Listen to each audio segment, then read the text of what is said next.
रुपेंद्र पठ्ठे नावाचा इसम राहणार मलकापूर रोहिदास नगर हा खामगाव शहरात महावीर चौक भागामध्ये चावी बनवण्यासाठी आला होता, मोटरसायकलची चावी. तर आमच्या डीबी पथकाचे API मुळं, त्याच्यानंतर मोठे सागर कन्नर हे गुरुदेव यांना संशयास्पद स्थितीत त्याच्या हालचाली दिसल्या. त्यांनी त्याला पोलीस स्टेशन आणलं. त्याच्यानंतर त्याला विचारपूस केली असताना त्याच्याजवळ जी मोटरसायकल होती ती पण चोरीची असल्याचा त्यांनी कबुली दिली. त्यानंतर त्याला सखोल आमच्या पोलीस स्टेशनच्या मोटरसायकल चोरीच्या गुन्ह्यामध्ये अटक केली. अटक केल्यानंतर मान्य न्यायालयाकडून त्याचा PCR घेतला आणि तो 4/1/2025 पर्यंत आमच्या पोलीस कस्टडी रिमांडमध्ये आहे.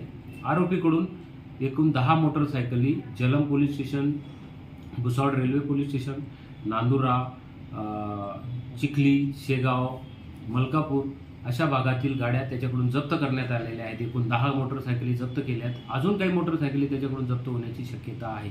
आरोपी हा पहिल्यांदाच मोटरसायकल चोरीमध्ये अटक झालेला आहे, परंतु आरोपी हा सराईत आहे. आरोपीने 10 मोटरसायकली चोरलेल्या आहेत. अजून काही मोटरसायकली त्याच्याकडून जप्त होण्याची शक्यता आहे. सदरची कारवाई माननीय पोलीस अधीक्षक श्री पानसरे साहेब, additional SP Thorat sir, Thackeray साहेब, SDPO ठाकरे सर यांच्या मार्गदर्शनाखाली आमच्या DB पथकाने केली.